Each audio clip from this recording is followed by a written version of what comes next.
నమస్కారం. సంజీవని కార్యక్రమానికి స్వాగతం. మన ఆరోగ్యం మన చేతుల్లోనే. మానవ మెదడు ఒక సంక్లిష్టమైన అవయవం. ఇది నిరంతరం రక్త సరఫరాపై ఆధారపడి ఉంటుంది. రక్త ప్రసరణలో అంతరాయం మెదడుకు ప్రాణవాయువు మరియు గ్లూకోజ్ను తగ్గించి కొన్ని నిమిషాల్లోనే మెదడు మరణానికి దారితీస్తుంది. బ్రెయిన్ స్ట్రోక్ అనేది మెదడులోని ఒక భాగానికి రక్త సరఫరా తగ్గిపోవటం లేదా తీవ్రంగా అంతరాయం ఏర్పడే ఒక వైద్య పరిస్థితి. దీనిని పక్షవాతం అని కూడా అంటారు. ఇది వైద్యపరమైన అత్యవసర పరిస్థితి. దీనిలో రక్త సరఫరా పరిమితం కావటం వల్ల మెదడులోని కణాలు, పోషకాలు మరియు ఆక్సిజన్ కోల్పోయిన నిమిషాల్లోనే చనిపోవటం ప్రారంభమవుతుంది. మెదడు కణాలు పునరుత్పత్తి చేయలేకపోవటం వల్ల శాశ్వత నష్టం మరియు కోలుకోలేని పరిణామాలు సంభవిస్తాయి. అసలు పక్షవాతం ఎందుకు వస్తుంది? పక్షవాతం సూచనలు ఏమిటి? గోల్డెన్ అవర్ అంటే ఏమిటి? పక్షవాతంలో రకాలేమిటి? చికిత్సల గురించి ఇవాల్టి సంజీవని కార్యక్రమంలో తెలుసుకుందాం.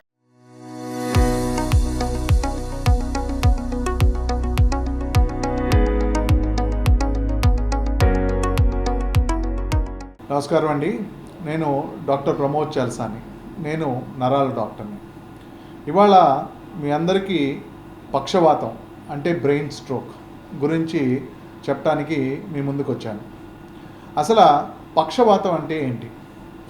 పక్షవాతం అంటే ఒక పక్షాన వచ్చే వాతం కాబట్టి దీన్ని పక్షవాతం అంటారు.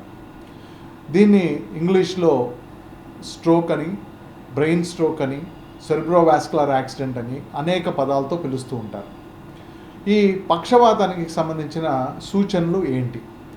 ఒకవైపు చెయ్యి కాలు పట్టుపోవటం కానీ, ఒకవైపు చెయ్యి కాలు స్పర్శపోవటం కానీ, మాటలో తేడా రావటం కానీ, మాట తత్తరపాటు రావటం కానీ, మనం చెప్పే మాట అవతల మనిషికి అర్థం కాకపోవటం కానీ, చూపులో తేడా రావటం కానీ, ఒక్కొక్క మనిషి రెండు కింద కనబడటం కానీ, గుటక మింగటానికి ఇబ్బంది రావటం కానీ, ఇలాంటి సూచనలు ఏమన్నా ఉంటే అవి పక్షవాతానికి సంబంధించిన సూచనలుగా మనం పరిగణిస్తాం.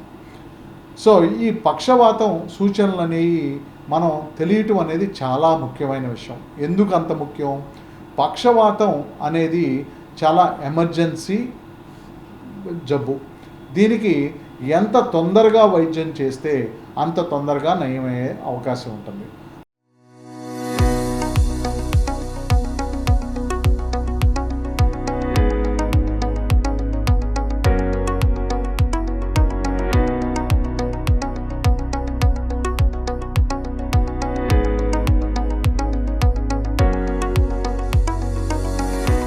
ఒక మనిషికి పక్షవాతానికి సంబంధించిన సూచనలు మొదలైన తర్వాత ఈ పక్షవాతానికి సంబంధించిన ఏదైతే ఇంజెక్షన్ ఉంటుందో ఈ ఇంజెక్షను 4.5 గంటల లోపు ఇవ్వాలి.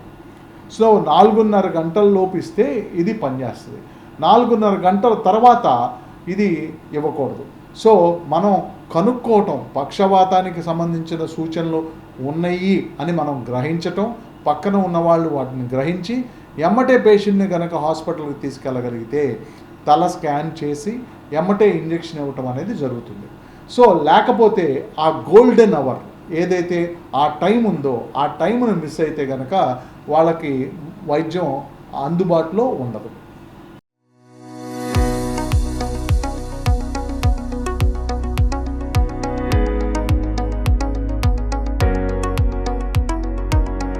అసలు ఈ పక్షవాతం అనేది అసలు ఎందుకు వస్తుంది? పక్షవాతం అనేది చేతిలో తేడా ఉంటే వస్తుందా, కాల్లో తేడా ఉంటే వస్తుందా, లేకపోతే దవడలో తేడా ఉంటే వస్తుందా, కన్నులో తేడా ఉంటే వస్తుందా అనేది మనం తెలుసుకోవాలి. చాలామందికి అపోహ ఏంటంటే చెయ్యి పని చేయకపోతే ప్రాబ్లం చేతిలో ఉందనుకుంటారు, కాలు పని చేయకపోతే ప్రాబ్లం కాల్లో ఉందనుకుంటారు. యాక్చువల్గా పక్షవాతానికి సంబంధించిన ప్రాబ్లము కాల్లోనూ లేదు, చేయిలోనూ లేదు, అది మెదడులో ఉంది. మనకి మెదడులో కొన్ని లక్షల నరాలు ఉంటాయి. ఈ నరాలు మన బాడీలో ఉండే ప్రతి అవయవానికి సంబంధించి ఒక నరం మెదడులో ఉంటుంది. నా ఏలు పనిచేయాలంటే, ఆ ఎడం వేలు పనిచేయాలంటే దానికి సంబంధించిన నరం కుడి మెదడులో ఉంటుంది. నా కుడి వేలు పనిచేయాలంటే దానికి సంబంధించిన నరం ఎడం వేలు మెదడులో ఉంటుంది. సో ఈ నరాలన్నీ కూడా సరిగ్గా పనిచేస్తే మనిషి నార్మల్గా ఉంటాడు. అంటే నీ అవయవాలన్నీ శుభ్రంగా పనిచేస్తాయి, నీ చేతులు కాళ్ళు శుభ్రంగా పనిచేస్తాయి, నీ వినికిడి బాగుంటుంది, నీ మాట బాగుంటుంది, నీ చూపు బాగుంటుంది, అన్నీ బాగుంటాయి. అదే కనుక ఈ బ్రెయిన్లో ఉన్న నరాలు సరిగ్గా పనిచేయకపోతే ఆ అవయవాలు పనిచేయటం మానేస్తాయి. సో ఇప్పుడు ఈ బ్రెయిన్లో ఉన్న నరాలు కరెంటు ఉత్పత్తి చేస్తాయి. అవి జనరేటర్ లాంటివి అన్నమాట. కరెంటు తయారు చేస్తాయి. ఈ కరెంటు మనకి వైరుల ద్వారా మన చేతికి, కాలుకి, గుండెకి, ఊపిరితిత్తులకి, పేగుకి అన్నిటికీ చేరుతుంది. సో ఈ కరెంటు ఉత్పత్తి చేయటంలో లోపం వచ్చిందనుకోండి, కరెంటు తక్కువ ఉత్పత్తి చేస్తుంది అనుకోండి, అప్పుడు ఈ చెయ్యి పనిచేయటం ఆగిపోద్ది, లేదు ఈ చెయ్యి నెమ్మదిగా పనిచేయటం మొదలవుతుంది. సో ఈ బ్రెయిన్లో ఉన్న నరాలు ఎట్లా కరెంటు ఉత్పత్తి చేస్తున్నాయి? మన జనరేటర్ ఉంది, జనరేటర్ ఎట్లా పనిచేస్తుంది? డీజిల్ పోస్తే పనిచేస్తుంది. అలాగే బ్రెయిన్లో ఉన్న నరాలు కూడా పనిచేయాలంటే దానికి కూడా ఇంధనం కావాలి. ఏంటి ఆ ఇంధనం? బ్లడ్. ఈ బ్లడ్ ఎక్కడి నుంచి వెళ్తుంది? గుండె నుంచి వెళ్తుంది. గుండె కొట్టుకున్నప్పుడల్లా 2 రక్తనాళాల ద్వారా ఈ రక్తం మెదడుకి చేరుతుంది. ఈ రక్తనాళాలు ఈ మెడలో నుంచి పైకి వెళ్తాయి. వెనకాల నుంచి ఇంకో 2 రక్తనాళాలు చిన్న మెదడుకి వెళ్తాయి. సో మొత్తం మెదడుకి 4 రక్తనాళాలు ఉంటాయి. పెద్ద మెదడుకి వెళ్ళే రక్తనాళాలు 2, అలాగే చిన్న మెదడుకి వెళ్ళే రక్తనాళాలు 2. ఈ రక్తనాళాలు రక్తాన్ని బ్రెయిన్కి తీసుకెళ్తాయి. ఈ తీసుకెళ్లే క్రమంలో ఈ రక్తనాళం లోపల ఏదైనా పూడిక ఏర్పడినా, రక్తనాళం ఏదన్నా బ్లాక్ అయిపోయినా, లేకపోతే గుండె సరిగ్గా రక్తాన్ని పంప్ చేయకపోయినా, అలాంటప్పుడు మెదడుకు వెళ్ళి చేరే రక్తం తగ్గిపోతుంది. సుమారు ఉదాహరణకి 10 ml వెళ్ళాల్సిన రక్తం 5 ml వెళ్తే అక్కడున్న నరాలకి ఈ రక్తం చాలదు. అప్పుడు ఆ నరాలు క్రమేణా చచ్చిపోవటం జరుగుతుంది. అలా చచ్చిపోతే ఆ నరం కరెంటు ఉత్పత్తి చేయదు. ఉత్పత్తి చేయనప్పుడు చెయ్యో, కాలో, మాటో, చూపో ఏదో ఒకటి తేడా రావటం జరుగుతుంది. సో బేసిక్గా పక్షవాతం అనేది రక్తనాళాలకు సంబంధించిన జబ్బు. ఈ రక్తనాళాల లోపల పూడిక ఏర్పడటం వలన, పాచి పట్టడం వలన, బ్లాకులు రావటం వలన ఈ రక్తనాళాలు పూడుకుపోయి రక్త సరఫరాలో లోపం ఉండటం వలన, మెదడులో ఉండే నరాలు సరిగ్గా పని చేయకపోవటం వలన మనకి ఒక చెయ్యి, కాలు తేడా రావటం కానీ, మాట తేడా రావటం కానీ, అర్థం చేసుకోవటంలో తేడా రావటం కానీ ఇట్లాంటివి జరుగుతాయి.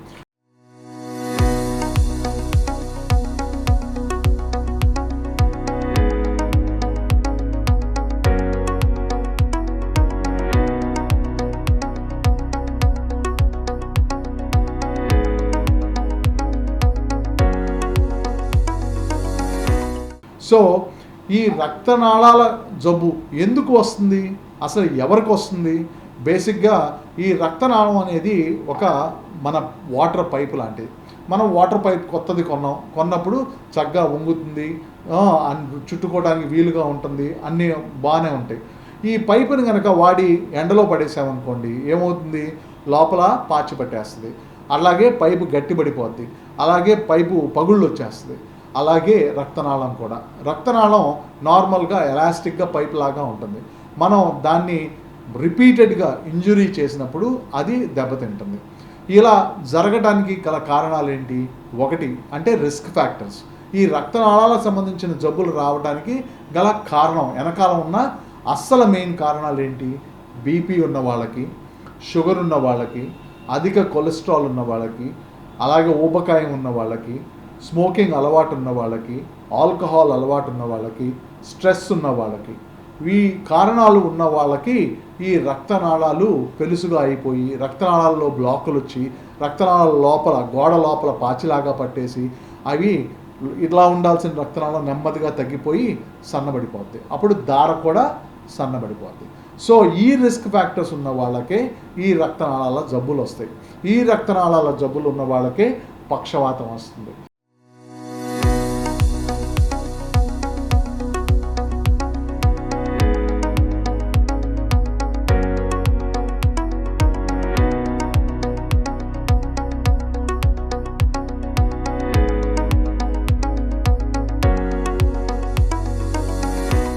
సో బేసిక్గా మనం ఈ జబ్బుని ఆపాలి అంటే ముందు మనం చేయాల్సింది ఇవి.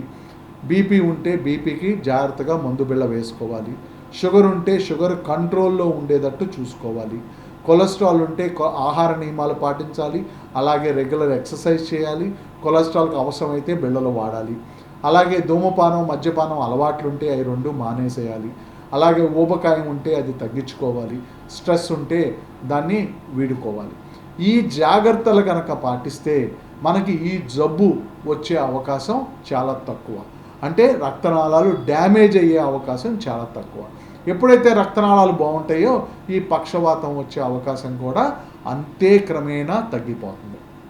సో ఇది మనకి పక్షవాతం రాకుండా తీసుకోవాల్సిన జాగ్రత్తలు.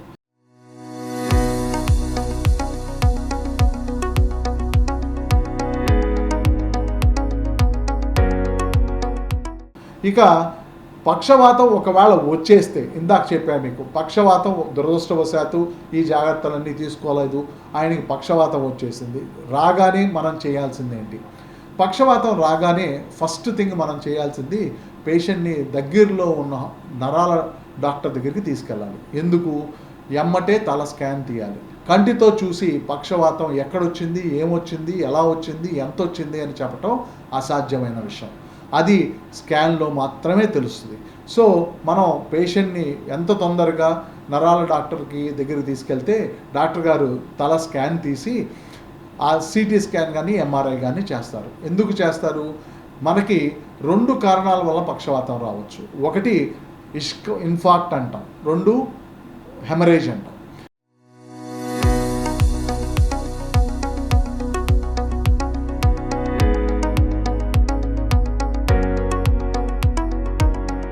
ఇన్ఫార్క్ట్ అంటే రక్తం తగ్గటం వల్ల నరాలు దెబ్బతింటాం. హెమరేజ్ అంటే రక్తనాళం చిట్లి రక్తం బయటకు వచ్చి రక్తం గడ్డగట్టేయటం. సో ఇదేమో తక్కువ రక్తం ఉండటం వల్ల, ఇదేమో ఎక్కువ రక్తం ఉండటం వల్ల, రెండిటికి ఒకటి కాదు వైద్యం. సో దీనికి వేరే వైద్యం, దీనికి వేరే వైద్యం, దీనికి చేయాల్సిన వైద్యం దీనికి చేసినా, దీనికి చేయాల్సిన వైద్యం దీనికి చేసినా పేషెంటు క్రమేణా దిగజారిపోతారు. సో ఈ 2 తేడాలు తెలుసుకోవాలి అంటే అది ఒక్క స్కాన్ చేయటం వల్లనే తెలుస్తుంది. సో మనం స్కాన్ చేస్తే 95% మందికి అది ఇస్కీమియా వలన వస్తుంది, 5% మందికి మాత్రమే హెమరేజ్ వలన వస్తుంది. సో ఈ ఇస్కీమియా వలన వచ్చింది అయితే కనుక నేను ఇందాక చెప్పినట్టు క్లాట్ బస్టర్ ఇంజెక్షన్స్ అని పక్షవాతానికి స్పెసిఫిక్గా ఒక ఇంజెక్షన్ ఉంటుంది. ఇది కొంచెం ఖరీదైన ఇంజెక్షనే, కానీ ఈ ఇంజెక్షన్ ఇవ్వటం వలన లోపల ఉన్న బ్లాకు చాలా వరకు తగ్గిపోయి ఎమ్మటే రక్త సరఫరా మళ్ళీ జరిగే అవకాశం ఉంటుంది.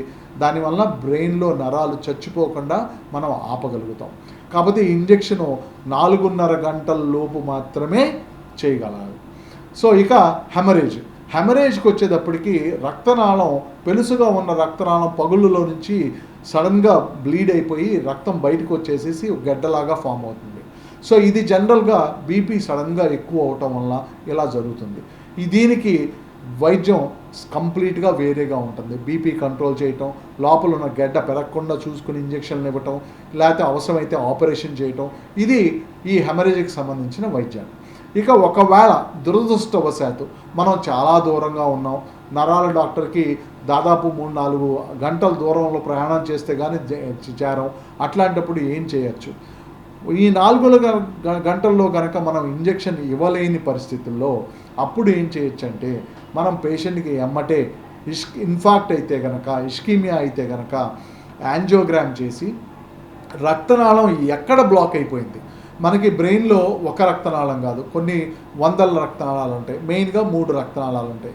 ఈ 3 రక్తనాళాల్లో ముందు పక్కన మెదడుకు వెళ్ళే రక్తనాళం బ్లాక్ అయిందా, పక్క మెదడుకు వెళ్ళే రక్తనాళం బ్లాక్ అయిందా, వెనకాలండే బ్రెయిన్కి వెళ్ళే రక్తనాళం బ్లాక్ అయిందా అనేది చూసుకుని ఆ రక్తనాళం లోపలికి వెళ్ళి యాంజియోగ్రామ్ అనే పద్ధతి ద్వారా లోపలికి వెళ్ళి ఆ బ్లాక్ చూసి ఆ బ్లాక్ని తీసేయటం కానీ అక్కడ ఇంజెక్షన్ ఇవ్వటం కానీ చేయొచ్చు. ఈ ఇంజెక్షన్ ఇవ్వటాన్ని ఐఏటి అంటారు, అంటే ఇంట్రా ఆర్టీరియల్ థ్రాంబోలైసిస్. అంటే మనం ఆ వైర్ని ఆ బ్లాక్ వరకు తీసుకెళ్ళి అక్కడ కరెక్ట్గా బ్లాక్ ఉన్న చోట ఇంజెక్షన్ ఇస్తాం. దీన్ని ఐఏటి అంటాం. అలాగే ఒక్కొక్కసారి ఆ బ్లాక్ని ఒక స్ప్రింగ్ లాంటిది పంపించి ఆ గడ్డని బయటికి పీకేస్తాం, దాన్ని థ్రాంబెక్టమీ అంటాం. ఈ 2 కూడా 24 గంటల లోపు చేసే అవకాశం ఉంది. Maximum stretchable up to 36 hours. So మనం ఒకవేళ ఈ ఫస్ట్ స్టెప్ అంటే ఈ ఏదైతే పక్షవాతానికి సంబంధించిన క్లాట్ బస్టర్ ఇంజెక్షన్ కనుక తీసుకోలేని పక్షంలో అప్పుడు ఆలస్యం చేయకుండా నెక్స్ట్ స్టెప్కి వెళ్ళే అవకాశం ఇది. సో కాకపోతే దీనిలో వచ్చిన ఇబ్బంది ఏంటంటే ఏ అయితే ఈ ఇంట్రా ఆర్టీరియల్ థ్రాంబోలైసిస్ కానీ లేక మన థ్రాంబెక్టమీ అనేది ఇది ఒక స్పెసిఫిక్ సెంటర్స్లో మాత్రమే జరుగుతుంది, అన్ని హాస్పిటల్లోనూ జరగదు. దీనికి న్యూరో క్యాత్ ల్యాబ్ ఏదైతే గుండెకి క్యాత్ ల్యాబ్ ఎట్లా అవసరమో అట్లాగే బ్రెయిన్కి యాంజియో చేయడానికి, బ్రెయిన్లో ఉన్న ఇబ్బందులు తెలుసుకోవడానికి ఒక సపరేట్ క్యాత్ ల్యాబ్ ఉంటుంది. దానికి చేసే డాక్టర్లు కూడా ఇంటర్వెన్షన్ న్యూరాలజిస్టులను వేరేగా ఉంటారు. సో ఇవన్నీ సదుపాయాలు ఉన్న చోటకి వెళ్ళగలిగితేనే ఈ పద్ధతితో వైద్యం చేయటం సాధ్యమవుతుంది. సో ఇవన్నీ లేకపోతే మళ్ళీ ఆ వైద్యాలు సాధ్యపడవు. సో ఈ ఎక్కడున్నాయి అనేది తెలుసుకుని ఆ సంబంధిత హాస్పిటల్కి కనుక మనం వెళ్ళగలిగితే అక్కడ ఈ ఇంట్రా ఆర్టీరియల్ థ్రాంబోలైసిస్ కానీ థ్రాంబెక్టమీలు కానీ చేసే అవకాశం ఉంటుంది. దానివల్ల కొంత మనకి మెరుగుదల వచ్చే అవకాశం ఉంటుంది.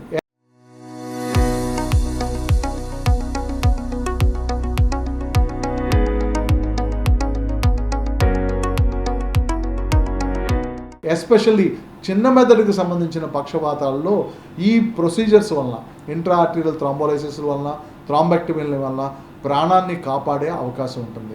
ఎందుకంటే చిన్న మెదడు అనేది మనందరికీ తెలుసు, చాలా ముఖ్యమైన మెదడు. మనకి మెయిన్గా గుండెకి సంబంధించి, ఊపిరికి సంబంధించి, జ్ఞాపక శక్తికి సంబంధించి ఈ సంబంధించిన ఫ్యూజులన్నీ కూడా మనకి చిన్న మెదడులోనే ఉంటాయి. సో చిన్న మెదడులో కనుక ఏదైనా చిన్న తేడా, గుండె సూది మూలంత తేడా జరిగినా కూడా దానివల్ల పెద్ద నష్టం జరిగే అవకాశం ఉంటుంది. అందుకని చిన్న మెదడుకి సంబంధించిన పక్షవాతాల్లో మనం ప్రాణాన్ని కాపాడటం అనేది చాలా ముఖ్యం. కాబట్టి అలాంటప్పుడు ఈ ప్రొసీజర్స్ చాలా ఉపయోగపడతాయి.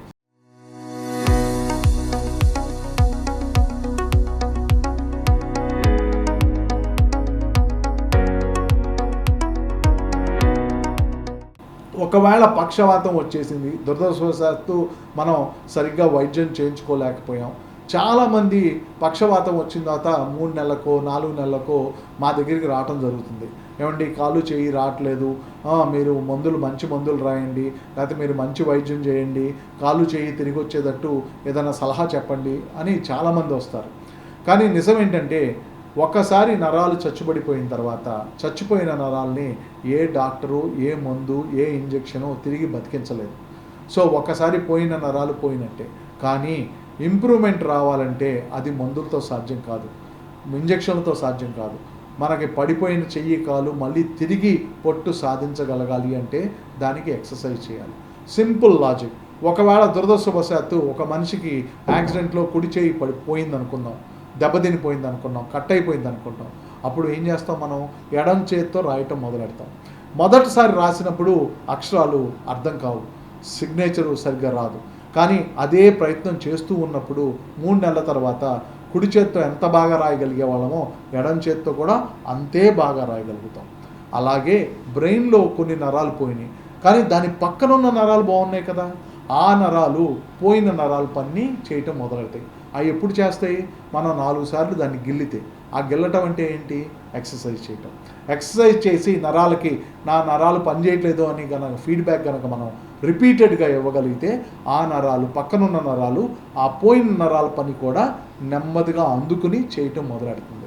సో చేయకపోతే బ్రెయిన్కి తెలియదు నరాలు పనిచేయట్లేదని, చేస్తేనే బ్రెయిన్కి తెలుస్తుంది.